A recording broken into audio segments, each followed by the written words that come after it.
फिर वही हालात है दर्शकों। अमेरिका ने रूस के जहाज पर कब्जा कर लिया है। दोनों के राजनयिक संबंध सीमित हैं और सैन्य तनाव उच्चतम स्तर पर है। हालांकि दोनों सीधे युद्ध से बचना चाह रहे हैं, लेकिन पीछे से टकराव जारी, जिसका असर यूक्रेन, नाटो, चीन, मिडिल ईस्ट सब जगह दिखाई दे रहा है। ऐसे में बड़ा सवाल यह है कि क्या अब तीसरा वर्ल्ड वॉर होकर रहेगा? और इसी मुद्दे पर हम खास मेहमानों के साथ आज चर्चा करेंगे विशेष। और देखिए, इसी खास चर्चा पर हमारे साथ डिफेंस एक्सपर्ट कर्नल टीपी त्यागी जुड़ चुके हैं। सर, सबसे पहले बहुत स्वागत करना चाहूंगी इस खास मुद्दे पर, और आपसे सीधे सवाल मैं ये करना चाहूंगी कि क्या ये सर कहीं ना कहीं प्रॉक्सी वार बहाना है? अब रूस पर कब्जा अमेरिका करना चाहता है, क्या कहेंगे? देखिए, ये है तो कन्फ्रंटेशन, और ये नॉर्मल कन्फ्रंटेशन नहीं है। मतलब ये कि जो जहाज पकड़ा है उसका पीछा ब्रिटेन लंबे समय से कर रहा था, करीब करीब 1 महीने से।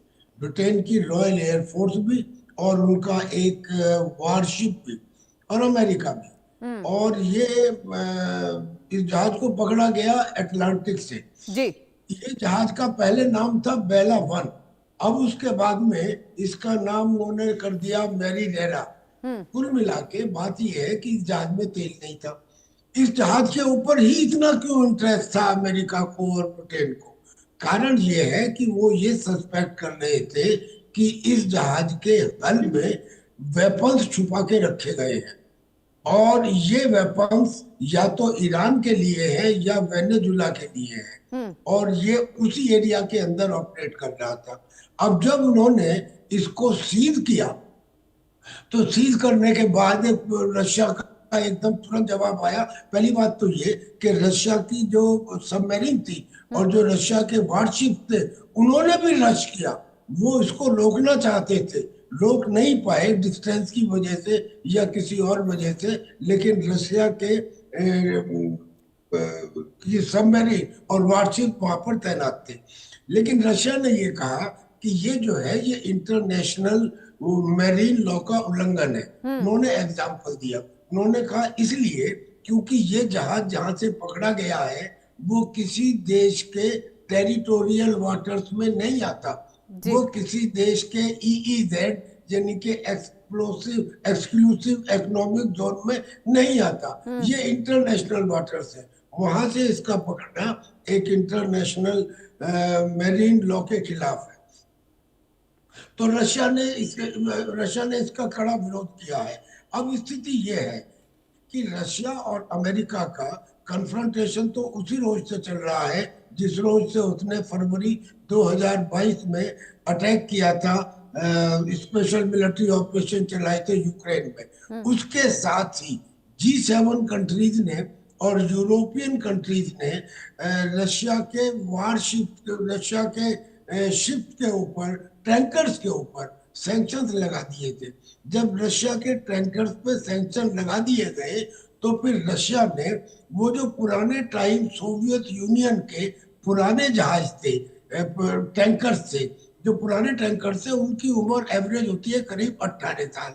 जो नॉर्मल कॉमर्शियल टैंकर्स होती है उनकी एवरेज उम्र होती है करीब 10 साल। तो वो 18 साल पुराने टैंकर जो है वो उसने निकाले, और उनपे भी करीब 100 के ऊपर अमेरिका ने और ये वेस्टर्न कंट्रीज ने सैंक्शन लगा दिए। लेकिन आज की तारीख में करीब 500 अप्रोक्सीमेटली वो ऑपरेट कर रहे हैं, जिसके थ्रू रशिया अपने ऑयल को, ना केवल रशिया बल्कि रशिया, वेनेजुला और ईरान अपने ऑयल को एशियन कंट्रीज में, उसमें इंडिया और चाइना भी शामिल है, उनको पहुंचाते हैं। अब चूंकि इसको अमेरिका ने पकड़ा है, ब्रिटेन की मदद से पकड़ा है, लिहाजा अब ये एक पॉइंट ऑफ कन्फ्रंटेशन हो गया है डायरेक्टली विद अमेरिका। अभी तक कन्फ्रंटेशन इनडायरेक्ट तो चल रहे हैं, लेकिन क्यूबा जैसा, आपने बिल्कुल सही बताया, 1962 में जो वो क्यूबा वाली सिचुएशन थी कि रशिया ने अपनी मिसाइल क्यूबा में अमेरिका की तरफ तैनात कर दी थी, और बिल्कुल ऐसा लगा था कि दुनिया will come on the brink.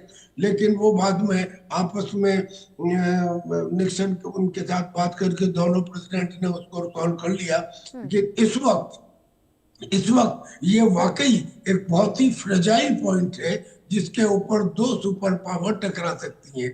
अच्छा, दो सुपर पावर टकरा सकती हैं ये तो एक बात है, लेकिन आज की तारीख में पूरी दुनिया के अंदर जो स्थिति बनी हुई है वो 1962 में नहीं थी। ये तो केवल रशिया और अमेरिका में है। क्यों साहब, क्या अमेरिका और चाइना में नहीं है? क्या चाइना, जापान और साउथ कोरिया में नहीं है? क्या ये अफगानिस्तान और पाकिस्तान में नहीं है? जी। क्या ये सूडान में नहीं है? यानी कि दुनिया के डिफरेंट कॉन्टिनेंट्स में डिफरेंट सुपर पावर एक दूसरे के साथ युद्ध में अटके हुए हैं। यानी chances of going for a third war are far more than they were in 1962। क्योंकि आज की तारीख में डिफरेंट कॉन्टिनेंट्स में एक बहुत सारे देश आपस में लड़ रहे हैं। इसी को तो वर्ल्ड वार कहते हैं, और वर्ल्ड वार का कोई मुहूर्त थोड़ी निकलता है। वर्ल्ड वार तो ऐसे ही होता है। मैं तो कहता हूँ मिनी वर्ल्ड वार तो ऑलरेडी चल रहा है, और अगर ये फ्लेयर अप हो गया इशू, तो this issue is sufficient to make a full fledged world war. ठीक है, और हमारे साथ विदेश मामलों के जानकार संजीव श्रीवास्तव जी भी जुड़ चुके हैं। सर, सबसे पहले बहुत स्वागत है आपका इस लाइव डिबेट में। बताइए सर, क्या अब लगता है कि रूस जो है इस जब अमेरिका ने ऐसा बर्ताव किया रूस के साथ, तो आगे आने वाले समय में रूस क्या करेगा? सैन्य कार्रवाई कर सकता है या फिर साइबर अटैक? क्योंकि ये चर्चाएं आमतौर पर अभी बताई जा रही है रशिया के द्वारा ये जवाबी कार्रवाई हो सकती है। क्या लगता है आपको? त्यागी सर को और सभी हमारे दर्शकों को गुड मॉर्निंग, सुप्रभात। यद्यपि कि आज का समय जो है बहुत ही अनिश्चित होता जा रहा है, और ये जो घटनाएं हो रही हैं ये बिल्कुल अंतर्राष्ट्रीय समुदाय के लिए बड़ी चिंता का विषय है। बिल्कुल। और जैसा कि आप दिखा रहे हैं 1962 का क्यूबन मिसाइल क्राइसिस का जो दौर, जाहिर है कि वर्तमान समय में भी अगर विश्व की जो महाशक्तियां अगर इसी तरीके का व्यवहार करती रही और एक दूसरे को टारगेट करने का जो कार्य अगर उन्होंने इसी तरीके से किया, तो फिर जाहिर है कि ये किसी तीसरे विश्व युद्ध की संभावनाओं को हम इनकार नहीं कर सकते ऐसी स्थितियों में।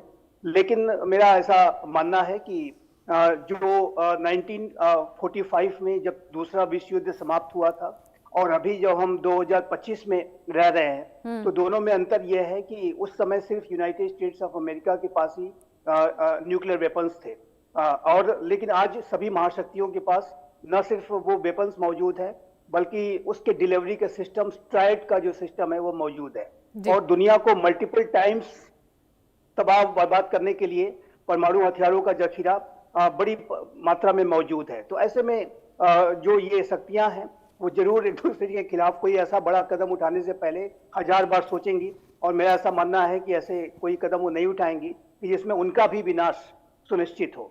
तो ये अवश्य मैं कहना चाहता हूँ। लेकिन ये जो ऑयल का जो टैंकर, जो रशियन फ्लैग्ड ऑयल टैंकर था, उसको जिस तरीके से अमेरिका ने सीज किया है, वो यूनाइटेड स्टेट्स ऑफ अमेरिका की जो 19वीं सदी के समय की जो इंपीरियलिस्टिक जो एक माइंडसेट जो कभी रहा करता था, वो उस तरीके की माइंडसेट पे काम कर रहे हैं। ये 21वीं सदी का तो की सोच तो दिखाई नहीं देती कि इस तरीके के राष्ट्र के राष्ट्रपति को ही उठा ले जाना, उनके पूरे ऑयल के संसाधनों पर कब्जा कर लेना, और कोई उससे व्यापार भी ना कर पाए। अगर कोई व्यापार कर रहा है तो उसके ऑयल के टैंकर को भी सीज कर लेना, चाहे वो दुनिया की कोई भी शक्ति क्यों ना हो। तो अगर इस तरीके के जो कदम यूनाइटेड स्टेट्स ऑफ अमेरिका उठाएगा, तो जाहिर है कि वो कन्फ्रंटेशन मोड़ ले रहा है, और ये जो पूरी स्थितियां हैं वो बिलो द न्यूक्लियर थ्रेशोल्ड जो एक बड़े से बड़े जो तनावों का कारण बन सकती हैं। और मेरा ऐसा मानना है कि ये जो स्थितियां हैं